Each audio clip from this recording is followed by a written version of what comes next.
Welcome to Making More, the podcast where high-performing business owners and visionary executives share how they're building more than just bottom lines. I'm your host, Billy Fisher, an engineering leader turned business and executive coach, and I'm guided by a personal mission to help leaders create clarity, build forward momentum, and make more of what matters most. Today, I'm excited to be joined by Nick Marquart, co-founder and chief technology officer at Infinity Labs. Nick has helped scale this company from a small startup team into a fast-growing government contractor supporting high-stakes defense and mission software, including large-scale modeling and simulation platforms used all across the national landscape. In our conversation, we'll dig into what it takes to grow leaders as you scale, how you build a values-driven culture under pressure, and the realities of making the leap from a W-2 employee to entrepreneurship. Nick, welcome to Making More. Oh, thanks for having me, Billy. I really appreciate it. Yeah, I'm just looking forward to chatting. There's a lot going on in the world, and love to tell you more about it. And just ready to kind of hop into it. So yeah, thanks again, Oh, Billy. there is a lot going on in the world. You could say that again. But like if we were to take a headline from what Infinity Labs is up to, what would that be today, you think? Uh, the theme lately has been big wins. So I think coming into 26, we've had 6 years of solid, sustainable growth, and it Hmm. hasn't stopped, and it's been great. I can't say a whole lot about some of the upcoming wins. They're still being waiting to be announced, but we'll probably talk later. We've got a big win on our core modeling and simulation contract. Great success. Our cyber portfolio is actually growing as well with the Department of Air Force. And then one of our contracts, it's still in the works, but we're going to have a large ceiling increase to accommodate more funds. So it feels good that it's not just a bunch of short wins, but it's building the rails for much long-term sustainable growth. It's a great place. Springtime, the flowers are blooming, and everything feels great right now. So yeah. I love it. That is nothing but positive. And I love the fact that it's going to be the types of projects that last for years and really take you all into the future with these corporate partners. As far as the mission that your company is serving, what is kind of the summary of that? Yeah, so we have a few business areas. Few business areas. So modeling and simulation, which is a lot about taking authoritative data for a lot of different use cases, modeling it, just simulating for training, analysis, exercises, AI, very exciting topic. So one area, various use cases. So for key software developers, I would say uniquely capable in that domain. We have a separate business area for cybersecurity, kind of focus on planes, trains, automobiles, things Okay. that should not be hooked up to the internet but are. Uh, and then also research and development. We have a pretty broad cyber portfolio if you're familiar with that program. We actually have surprisingly a biologically inspired system design portfolio that's Whoa. taken off quite a bit. That stuff's very exciting. And we'll also training. So anything we do, we'll train. We do a lot of training of modeling and simulation tools. So the government has a lot of requirements, a lot of programs to say you must use our data, you must use our simulation frameworks to mature and validate your technology.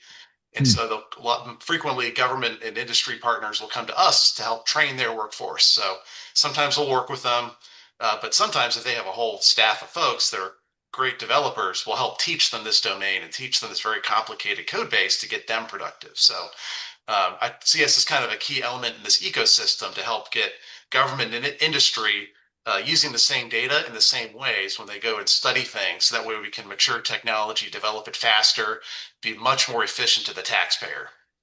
Hmm. Mhm. I love it. When you describe a system that's inspired by biology, is that like a neural network or what are we talking about there? True. That's actually part of it. That's a great example, actually. Okay. And there's a wide corpus of uh, think of say biological processes that are studied and characterized out there mathematically.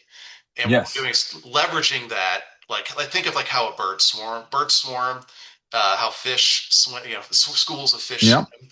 It's not like there's a swarm, like a collective conscience. There's very simple rules and behaviors that exist in a single element, like that bird brain, fish brain, right? A crowd of people, very simple rules. And by mathematically characterizing them, we can leverage this for large scale optimization problems. Think of like how a swarm flies, of like Yep. drones or whatever, it could be you want to simulate the behavior of chemistry, right? You can apply this to a lot of use cases. But looking at that well-studied area in biology, applying it to math and applied statistics, and what you see is a lot of emergent behavior, right? Hmm. You may want to optimize, have a very difficult optimization problem for guiding a drone through a city, right? And it turns out Mother Nature has invested a lot in collision avoidance over the last millions of years. And so if we just study that and put it in a computer, it works pretty darn well. So it's been very fun and exciting. We kind of grew out of modeling and simulation, and this is kind of a logical extension of that. And it's been very refreshing to do other good things, right? I love. Don't reinvent the wheel when Mother Nature has probably done a good job of doing it. Right. Yeah, That's one of exactly it.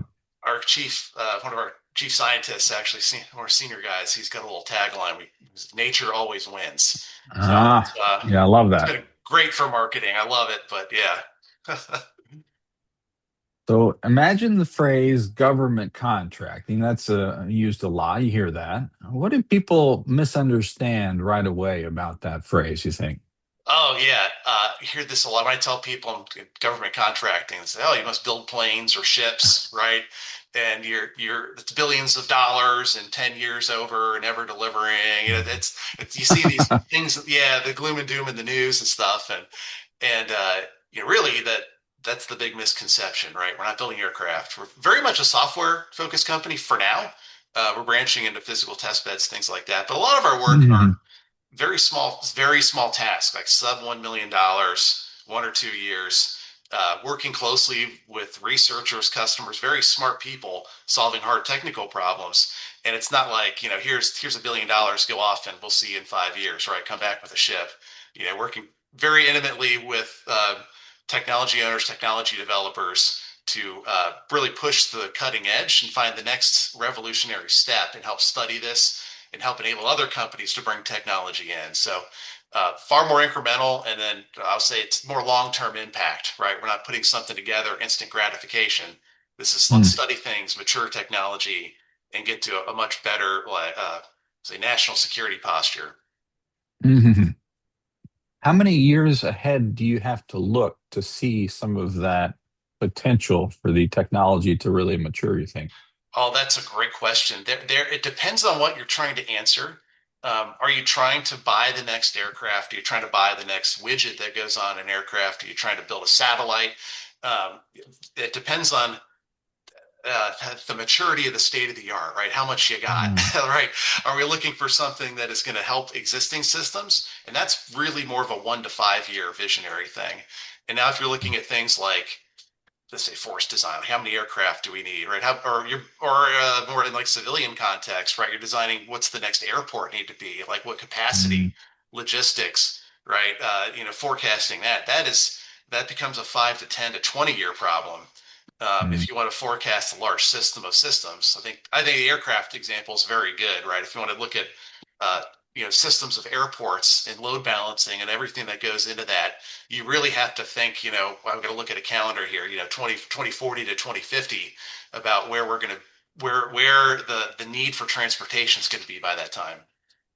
Mm. Wild to think about, like all that would go into that, and you're helping simulate stuff like that, so it's fascinating. Oh, thanks, yeah. All Yeah, and right, actually, good. maybe you mentioned that to that point. The very large things you want to simulate. Think, large airports, systems of airports, uh, logistics. If this could be, like large defense systems, and you may not. You need to the art that goes into the science for this is understanding what data you need and what doesn't. Right, all that stuff in basic math of significant figures, stats Yep. like that start to really matter because a lot of people spend their time trying to model pristinely maybe a very small capability when really I only need one or two numbers as a heuristic, to allow the computer to simulate a much larger system of systems. Because you may care about not necessarily the aerodynamics of an aircraft, but you need to know how many people it can carry, right? The fuel capacity, how much runway it needs, and it's Mhm. larger numbers that matter, and that a computer can run far more simulations on. Get those number of significant digits right. Oh, Nick, when you look to this episode and what we're going to talk about today, think of a leader that might be out there listening. What do you want them to get out of what you're going to share with us? Uh, Encouragement. So I'm feeling pretty happy today. There's a lot of very exciting technology on the horizon. I think you mentioned government contracting. I think the field's opening up for non-traditional performers. There's a lot of good economic opportunity that's out there that's being unlocked. And so I think embracing the technology, don't be afraid of AI.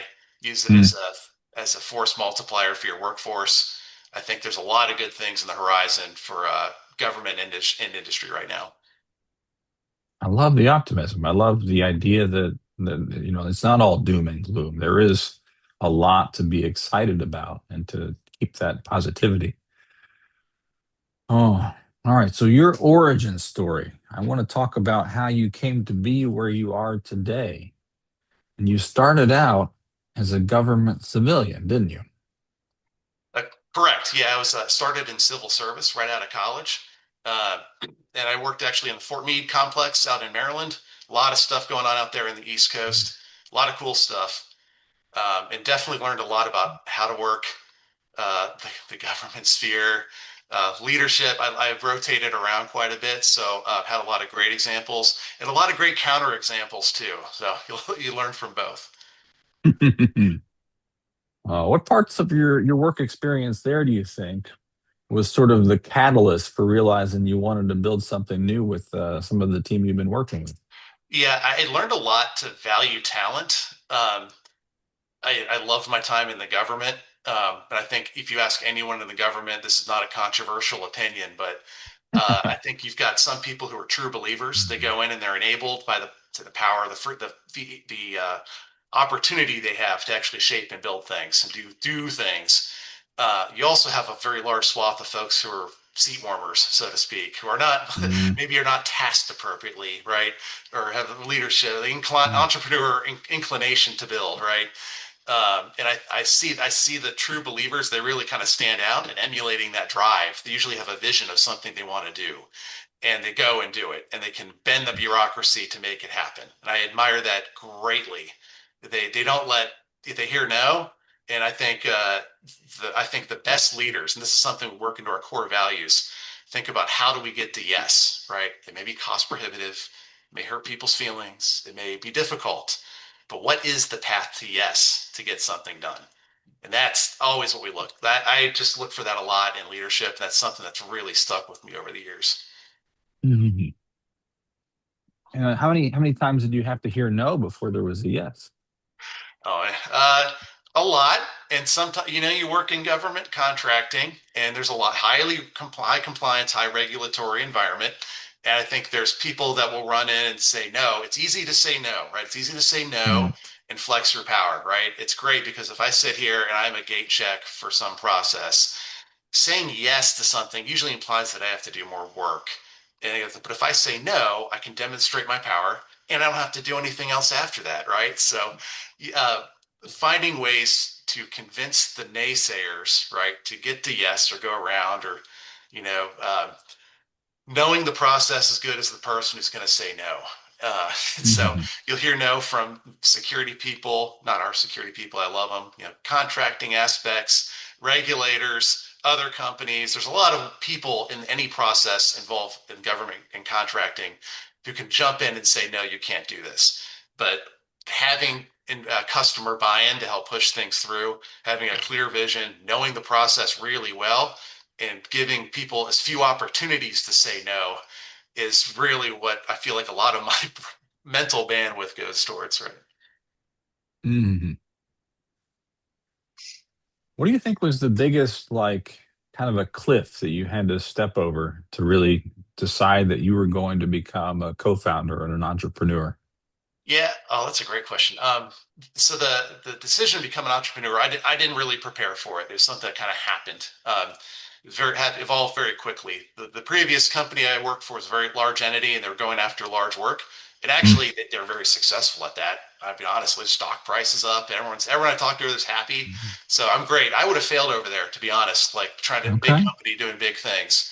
I think there's a realization that okay, we're structuring to be big, cool. Nick would not succeed in that. Nick would needs to do small R&D, small tasks, R&D, like customer intimacy. Work say collaborative. That's not to say it wasn't collaborative before, but like All being right. in a tighter ecosystem with other companies and performers.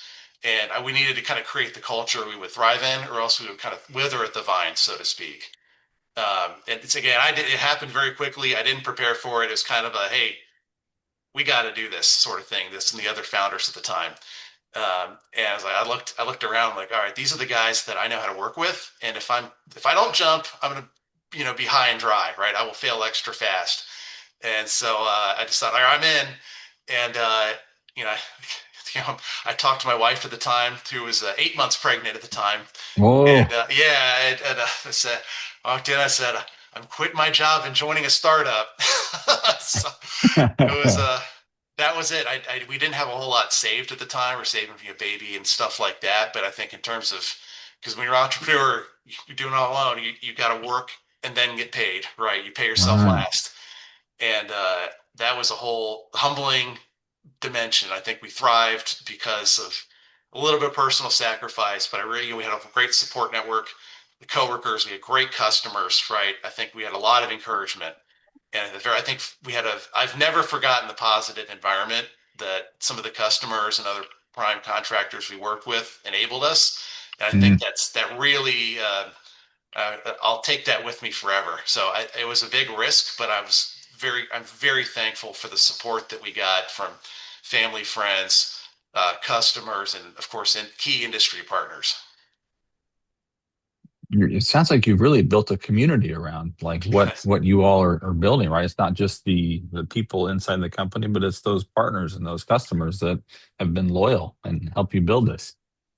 Yeah, that's a great way to put it. The scene behind me. This is Dayton, Ohio, where I'm from and currently sitting. And it's a small city, right? There's not many bridges here in the background, right? You can't really burn too many without leaving yourself hot and dry. So it's you have to maintain friendship. Sometimes things don't work out for business reasons, but you have to separate the emotion from that, right? It's you have to respect the human. I think we had good network going in, a lot of good capabilities when we started up. But yeah, I think you're right. So you had to build the community, right? If a business thing doesn't work out, well, you end up competing with someone. Well, we'll collaborate on the next one, right? You can't be emotional about this stuff and just know that there's enough money to go around, there's enough talent, and we're all going to thrive. Mm, too good. I think thriving is something that the focal point holds up as far as like what we are trying to get our clients to realize and achieve. It's not just like being successful, it's truly thriving, right? Like that is even our Chamber of Commerce has that as what our community wants to do by supporting businesses.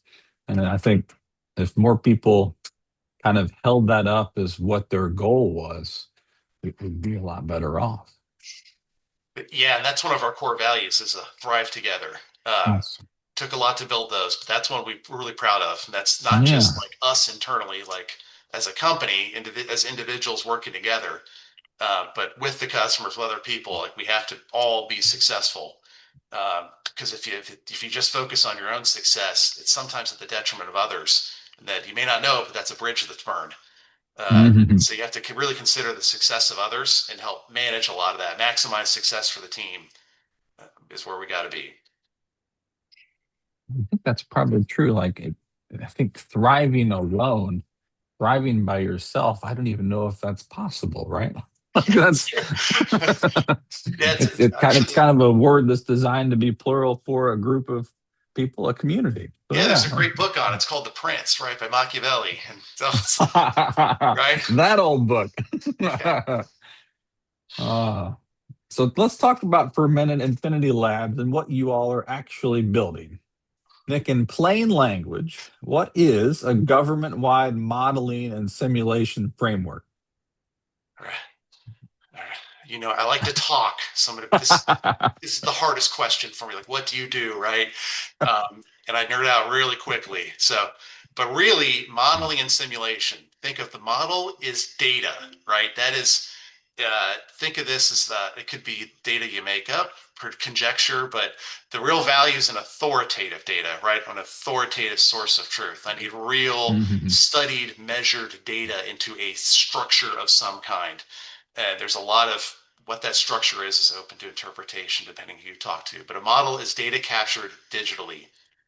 Simulation is the management of the data, the evolution of the data, how data interacts with other data.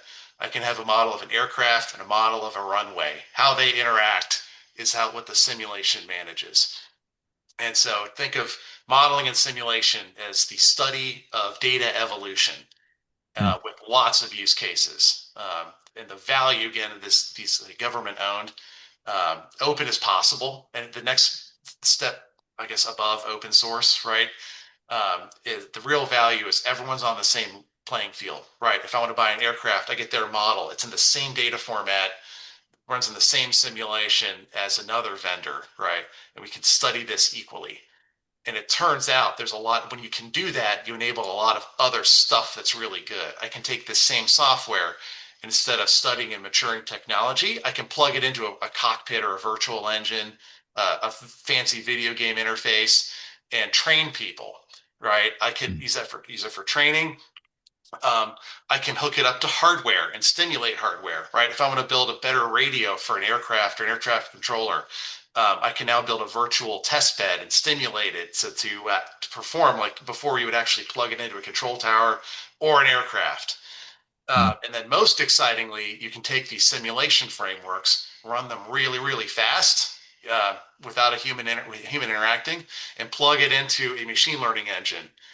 There's been a lot of it uses what's called a synthetic data generator for AI, and so now we can take authoritative data, run it really fast, and train AI agents to do helpful human tasks.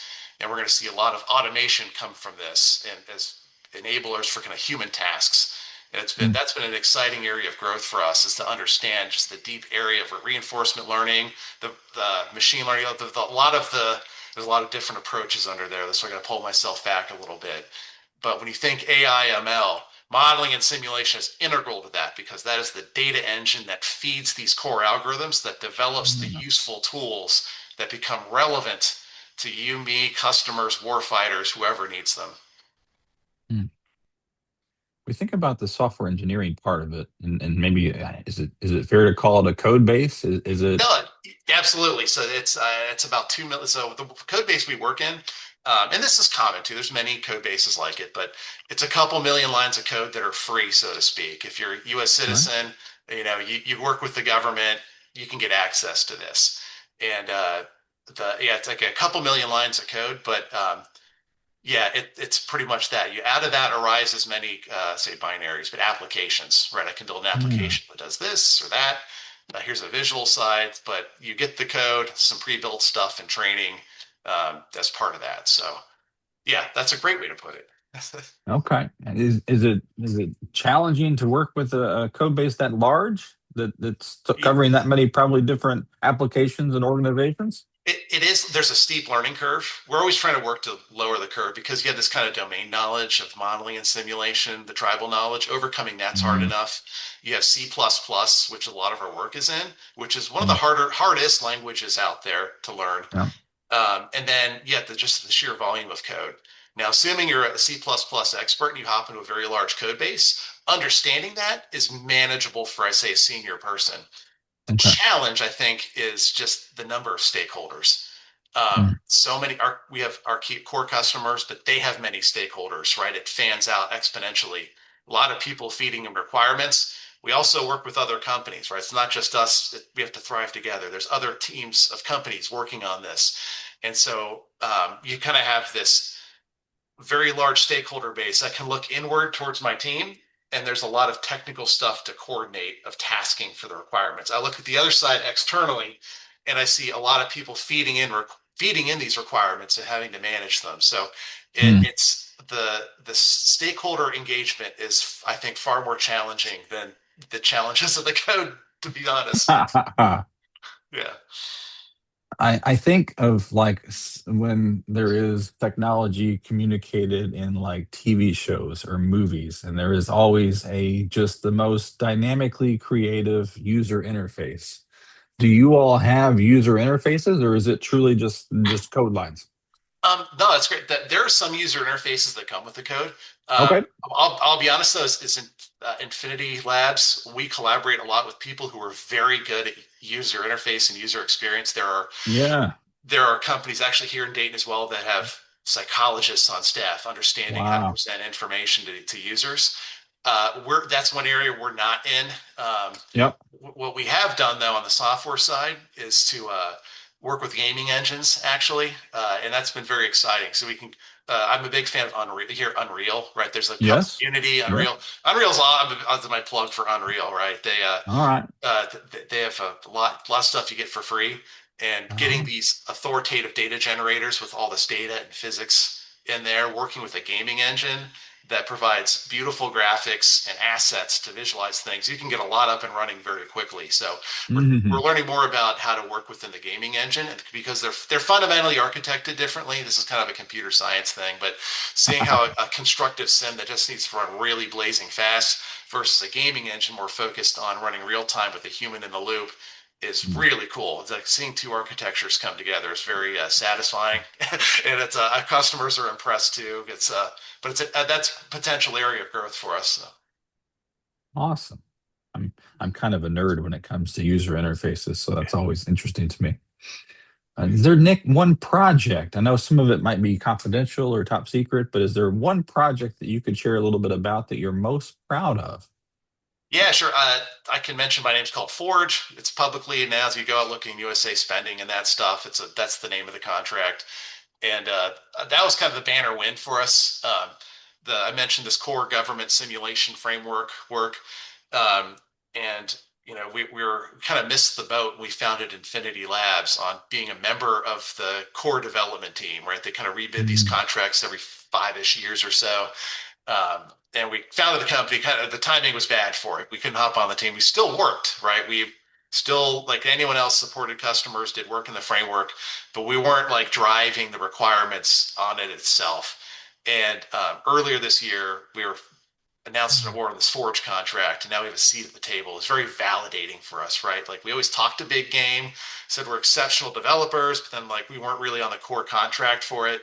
And I think when it came for a recompete, winning a seat at the table and being able to work with some very smart people who are already working on is very rewarding, and I think is very validating for us as a company. Mm. That's a perfect segue because I want to talk about that kind of that idea of being validated as a real company. Because I want to know what changed. You've gone from seven kind of core employees at the beginning to now more than 90. And so I want to know when you crossed from that small startup to mid-sized company, what was that like? We had a lot of reorgs. It's like we had to adapt, right? And you finding the people and structure to achieve your values and meet the customer needs without blowing the budget on highly paid managers is a really tough balance. And a lot we were going through this growth. We would talk to other small companies here in our little community, and some companies did never found that next level of people, and they just sold and went off and did something else. Like, I'm like, Mm, so we kind of knew that this was coming. And but I think the biggest change we noticed was communication and how we communicate amongst leaders. mm, Because when you're small, everyone's kind of aware of everything all the time. And I think what kind of builds is this fear of missing out, right? If you're not aware of something, oh, I get you. It's not, you're very hands on and everything, and giving up that responsibility, taking one of the many hats off, and trusting someone, giving it to someone else, is a big step. And when we started to scale, we brought more leaders up, right? Add more layers to the org chart, understanding that flow of communication and understanding the roles and responsibilities of every level is extremely difficult at any level, but I think going from that small to a smaller than medium stage, like a 50-ish threshold, is Hmm. very tough. So communication, to answer your question. Okay. And so on the flip side of that, that was maybe one of the things that improved the most. But where was there friction, or where was there difficulty along the way in growing the company? The so my the answer that always tempts me is compliance, because there's so much compliance to be had. But I think Right. we had the right people in place that knew the compliance structures, and so we didn't really run into too many of those. It was very significant but surmountable. I Hmm. would say though the biggest friction point though is finding that next level of leader, right? Okay. Once you get to a certain size, and you have to have you go from being a project manager, manage a portfolio in a small team, to having more personnel responsibilities, right? You need to create this next layer between the C-suite and the say working level. There's a lot of blending between, but you need to create that managerial level, and that level's got to have an eye for the technical execution, make sure everything's all right, personnel, managing personnel with all the stuff that comes with that, a little bit of sales acumen, not that's entirely their responsibility, but just knowing their portfolio, helping it grow, trusting someone with a business area. And someone with all those skills is very hard to come by, and it's tough to Mm. develop. And I think finding the right people that you can complement. Maybe if you don't have all those skills, you fit in and we can help complement with other folks or other responsibilities. But just finding that middle layer where you get that manager, that key manager level for personnel management was extremely difficult. And it took a lot of iterations, a lot of restructuring about how we allocate roles and responsibilities to really get something that was sustainable. Mm. I think as someone who's been in middle management, I can tell you that it is kind of the heartbeat of an organization where you're communicating with the senior leadership team, and you're helping them drive the vision and the mission and all that. But you're also very much in the day to day. You're in the weeds. You're working with the individual contributors, and trying to make sure that tasks are getting completed on time and that projects aren't getting delayed. So it's a wonderful balance. Yeah, yeah, exactly. Oh, tell me a little bit about something that I think we talked about in our intro call called a prime contract. That unlocked some things for your business, didn't it? Yeah, it's when I mentioned prime in this context, just for you and the listener and me, to get the lexicon consistent, it means you are directly getting paid by the government. So Ah, perfect. prime typically means like I am the key performer. The exchange of money and services occurs between us and the government directly. And then you'll have below the prime, or you typically one or more subcontractors, depending on the task. The prime has the responsibility for everything, and then the subcontractors bring a lot of value and help augment the team. And so rarely, for a large effort, does a company go alone and just say they can do the whole thing. The government typically expects a prime bid with many subcontractors below it. But I think the one we actually talked about a moment ago, Forge, I mentioned is Yes. key to this. That's the one I Okay. think what we saw in this contract was, say, a prime seat at the table. We were now in control of a chunk of technical execution, and with that came a spotlight. Right? It's like, all right, Infinity Labs, you talk a big game, you go around training people, you do all this stuff, right? Here you go, and it's the cannot fail sort of mentality. So I think there is pressure to perform because we're working with other companies that have been on the same workflows, working with the customer as well. And they're great to work with. They do great work, but we have to we have to meet the bar and exceed it. I think that's the thought in my head. This is where we've done a lot of great marketing, some great execution. Now we have to execute in that transition, Mm. right? You got to cash the checks. You're right. And so it's a good kind of pressure. I like it. I enjoy it. We have the right people on the team for it, but the pressure is definitely on to perform. And then it's been how long since that first contract, and how's the pressure been? Oh yeah, so remember like early January, and Okay. yeah, so there was the whole we got past Doge, got past government shutdown and budgeting and stuff like that, and it was a slow reboot for the government and all the Mm. processes to turn back on. So it took a while for contracting, some security stuff like the paperwork. And then also onboarding to all the systems. One thing that I don't know if your listener appreciates the torment of getting an account on a government IT system and the many signatures involved. It took an incredible amount of time to just get to access to all the tools and onboard. And the customers knew Yeah. this, right? We did the best we could, but it was a very slow ramp up just from the logistics standpoint. And then we're in there, and it's been good. That the so we're right now. I think we're performing very well, and we're getting a lot of good attention. And it's just the requirements are flooding in. So, as soon as we kind of built the boat, hopped in, and didn't realize, oh, here come the waves. So, Yeah. Very good. But you're in a seaworthy boat, so I wish you luck as that project continues. You go back to talking about leadership development and bringing up that next generation of leaders is kind of one of the hardest parts of this growth trajectory. What do you think makes that such a hard piece of it? trust, uh, Trust. trust. You're an entrepreneur. You wear all the hats to do all the functions of the business, and it's your baby, right? And it's you've done it, right? And it's I think being able to trust someone enough to take one hat off and give those responsibilities to them is difficult. And I think finding that person, like I mentioned before, that has the personnel, the project management, the sales acumen is difficult, right? And trusting someone with the business unit to go and execute and develop is difficult. So it's both, and it goes both ways, right? I have to be able to give up the hat. I have to, as a leader, you have to be willing to give up the responsibilities to hand off to another leader, invest the time, right, to actually bring them up, get them familiar with your company, how you do business, and the expectations, coming up with explicit expectations for performance and how you operate, and all of that. It takes a huge mental time commitment to do. And if you do that, you got to build the trust and the trust that they can provide feedback. It goes both ways, and that they can go and perform. If you just say, I'm hiring you, you're taking over this business unit, I walk away and go somewhere else, right? Who knows No. how that's going to go? That's a huge risk, right? I don't know. I think a responsible entrepreneur wouldn't do that. So you invest time into building like the portfolio, technical execution, getting the money rolling in, and then you got to turn around and invest in more leaders to help grow, help you grow, help them grow. And it just kind of comes back to that trust, building the trust that people can perform.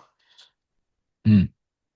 A lot goes into building trust. So I wonder if there are certain traits that you find, especially in looking at like a really technical contributor that is trying to transition into a leadership role. Are there certain things that you look for and what makes that more successful than not? Yeah.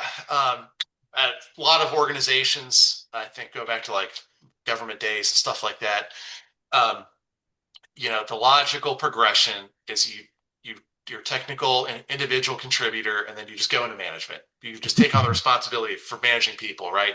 And that doesn't always work out, right? Individual contributor, technical person needs to have a growth track. But I think as in leadership, that's something else. The traits that we typically look for um, would be, someone who has the soft skills, right? The soft skills along with the software, right? When they're developing. It's not like lines of code translates into meaningful sales, opportunity conversion. So, uh, but you look for someone who can lead a team, right? Look at one thing that try to look for, and I try to help get our team leads thinking about is why we're doing the task, like what the big picture of why we're here, right? There's one thing of developing great code, delivering great, high quality, efficient code, um, but why, right? Why are we here? What's the customer? What gets the customer promoted? That's what I tell people. It's like, don't just look at the statement of work, or what's in the GitLab and just check boxes all day. Think about the customer, the person who put it in there, and what they're trying to do to get themselves promoted and help them do that, right? And why are we here? And then decomposing these tasks, right? How can it's like, well, we got to build this thing. It's like, well, what are the parts that go into it? Who's going to do it? Who's the best person to do this, right? Thinking about that human layer, the soft skills on top of the software, right? And it's the person who thinks at that level more abstractly. They may not be the best developer, but if they can be Hmm. the best technical leader to make the project execute, that's when you say, Hmm. well, can they take on other responsibilities? Are they good with the customer? Are they sociable enough, right? They're maybe aware, maybe it's not their responsibility, but they're aware that maybe a project's coming to end and they're asking questions about follow-on funding, right? Someone who's has that level of just situational awareness and has Hmm. the social capacity to interact with other companies, other customers to help grow. And that's the person, let the good coder, if they want to develop, let them thrive that way, right? We have people like that who are brilliant. They say, don't give me these time card responsibilities. I want to push code out. I'm like, perfect. Plenty Hmm. of people can sign time cards. So it's that side we look for in a leader, right? That's from my experience. That's the secret recipe. I like it. Nick, can you share a story of maybe where you reshuffled some roles and it worked out? And then what did that teach you about fit at the organization as a result? Yeah, so I got a cough real quick. Allergies are Yeah, catching go up for to me real quick. So, it. It is allergy season. That's all right. yeah, no, thanks for bearing with me. All right. Um, yeah, so I mentioned a moment ago, we've had to reorg a couple times and you shuffle around, right? And um, there was a time we were trying to find that next level of manager, right, so to speak. And we ended up creating effectively a bottleneck, right? Mm. Looking back, right, we had a layer of say junior leaders that were more embedded with the individual contributors, kind of the C-suite running business sales, like high level strategic things, but also working with the contributors. And then the first kind of initial um, leaders that we brought up to help manage personnel and things like that, um, we gave them a lot of responsibility, and it's great. People were ready for it, right? I think it worked out, but it was too much too soon, and we had created this comms bottleneck where you had Mm. a very small number of people that had a lot of people above them from the founder level and a lot of individual contributors and other managers below them. And it just kind of created this comms breakdown where they did too much all the time. They were kind of losing track of things. We had more eyes looking at project management, but less was getting managed. It was this kind of Mm. paradox. And so we kind of had to bring up, it was hard to go from one middle manager or one or two, right? We had to almost go to four immediately because just giving all the responsibilities, handing them off just was too few, kind of overwhelmed the system. I think the analogy I would get, I say this lovingly and with all people involved, right? It's like the three stooges going through a door, right? No one's going through the door. They're all stuck there jammed. And so, we had to widen the door a little, so to speak, and bring up more leaders. And that took a lot of time investment. It took, I think we had one thing I actually like about our people, they're very like not humble, but splitting a portfolio, right? Hey, you manage X number of people, you're going to manage half. That's hard for someone to give up, right? And that being able to trust more leaders and reorg and shuffle stuff around a bit and just say, hey, like we know you're growing, but we need more people looking at our wide portfolio because it's not like we have one big project we're sitting on. We have several dozen, right? That are coming up and down, different contexts. It's very hard for one person to have the mental bandwidth to manage all that. And so that's going back to your original question, we only brought up a couple leaders to help fill certain roles. And it just created that bottleneck that just Mhm. caused a lot of stuff to break down. It was fixable. Everyone's happy, but it was a very important lesson in organization structure. Yeah, I think bottlenecks can be such a not just a letdown to the internal team, but then ultimately, if you're missing deadlines for the customer, then that impacts the execution and the delivery too. So And you miss sales opportunities, right? You're focusing too much on managing things, you're not looking outside, and stuff falls through the lap. That's as an entrepreneur, it's frustrating. Like I could help with yeah. this. So yeah, I just 100% agree. We talked a little bit about one of your core values earlier, so I want to take this opportunity to give a shout out to one of those organizations in that Dayton community that's helping you guys thrive together. Aileron helped you guys shape core values and vision both. So, why did you decide that it was time to really formalize all that at this stage of the company's growth? Yeah, thanks. We were fortunate enough to participate in an Aileron series of classes and a cohort for leadership development. And anyone listening, if you can drive or fly to Dayton, you got to come to this place. And so it was phenomenal. I learned a lot about not just leadership, like life, like the stuff that you learned for some of this leadership training is applicable to many aspects of your life and any interpersonal relationship. And one thing we really valued is like there's stuff we kind of know in our heads as leaders, right? But they quantify it very well, have an Mm. explicit framework to and a common lexicon to work from. And we use a lot of the terminology learned at Aileron it's really helped leadership across all levels. And one thing is that the Aileron courses and that facility are wonderful. Part of that, we also worked with a business advisor very closely. She was fantastic. She put up with us wonderfully and really helped form our core values, right? We kind of knew what it was in our head, how we want to operate, but actually spending a lot of time, many days, right? Uh, at the whiteboard talking about what we Yeah. do and like what we don't do, how we want to manage things to get these very distilled, digestible bullets that are our values was tremendously helpful. It really set the rudder for what we do and don't do, and it helps the culture. Like you can't explicitly state your culture, but by having these values, these are Mm. the things we hire and fire by, right? Here's what we want from an employee and how you want to operate. And it really set the mood. It helps in so many ways. I never thought as an up jumped engineer turned CTO that I would ever like think about values and mission and vision and that stuff, but it ended up being extremely useful. And like it makes a lot of personnel management easier, right? We can give kudos to people. We actually do this. We have our HR system tied to the TVs in our different offices in the Oh, entryway. nice. And when someone does something well, I can go in and give kudos to someone. It'll pop up on the TV in the slideshow, right? This person represented this value by doing this action. Thank you, Mm. right? And it helps everyone at all levels. I just can't think it enough. So it's I think if you're a company or leader out there, really think about the values, about what you value as a company, what you want to hire and fire by, and how you want to operate, because that makes decisions about personnel, business development, structure a lot easier. I love the fact that you are applying the core values. You're not just putting them on the wall and looking at them. You're actually letting them influence decisions that you make as an organization. And I think that's such a vital part of it. Thanks. Yeah, it reflects on a lot of areas, I think, beyond personnel management. So there's a lot of, not to get to the nuances of like defense contracting and all this stuff, but typically, you think about how much you want to charge, right? Sales and structure and margins, right? Mhm. Larger companies can typically staff many people at a much lower rate. Maybe it takes one manager to manage 50 people to staff a lab, right? And that can be much more affordable, right? I mean, it makes sense in certain contexts to do that, right?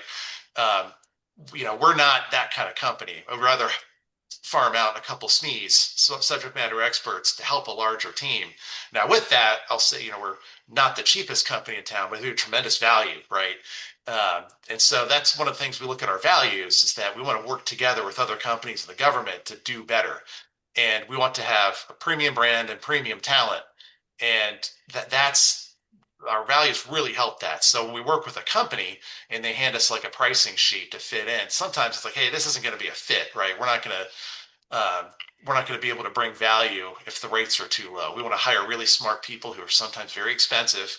I love them, but smart people know what they're worth. So we want to have those people and have them thrive, enable them.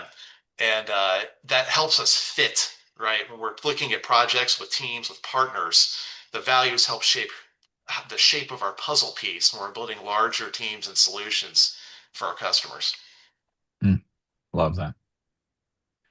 Nick, what's one decision or habit that you would credit for keeping trust intact while growing so quickly? Uh, that's a great question. Something I'm going to struggle with the words the first time around. Bear with me, Billy, but I think I would have to summarize it as meaningful interactions. Okay. Um, so, you walk around the office and chat with people. And this is one thing I really liked when we kind of went away from virtual. We still have virtual components, right? But once we got an office, it could interact in 3D as humans. I found a lot of value in not just walking by, it's like, hey, how was that fishing trip last weekend or whatever, right? Parlaying that into something more meaningful, that's Hmm. say work relevant, but connecting with someone at the human level to build Yeah. that rapport so they're more forthright in how you communicate on the business level. And it can be very difficult, I think, to communicate, I say failure, but things that need to be improved. Because if I'm a leader and I'm responsible for a business unit and a team, if something's not working out, I'm going to try to fix it first. I don't want to go tell my boss and tell him myself, right? But that does need to be communicated, right? I think the good and the bad and the greater context. And I think if you connect with someone and they trust you, that they're gonna, if they have that trust in the relationship and the organization structure, they'll tell you the good, the bad, the context, and then we can all fix things together. And I think that makes Hmm. everyone more effective leaders. I think a perfect counterexample I think about is one of the greatest pieces of media in human history, Office Uh-oh. Space. So you think of Bill Lumbergh, right? Every time Bill Uh-huh. Lumbergh walks by, you know what's going to happen, right? He's there to give you tasking, very passive aggressive. Like as soon as Bill Lumbergh walks around the cubicle corner, you know what's going to happen, and that dread kicks in, right? You don't Mm. want to be Bill Lumbergh, right? I want to walk around, genuinely care about the people because I do, right? And then get them comfortable so that way, we can help provide better feedback. And that would, you got to have the good with the critical feedback because critical feedback helps you grow. It can't be something personal, right? I need critical feedback. And if you have a good professional, friendly rapport with your other leaders and you work well Hmm. together, that helps everything, helps everyone be better, helps everyone improve. I love the fact that you just gave a counter example. I think counter examples are one of the strongest lessons and tools we can have for learning things. And I'll give Toyota a quick shout out for my time there.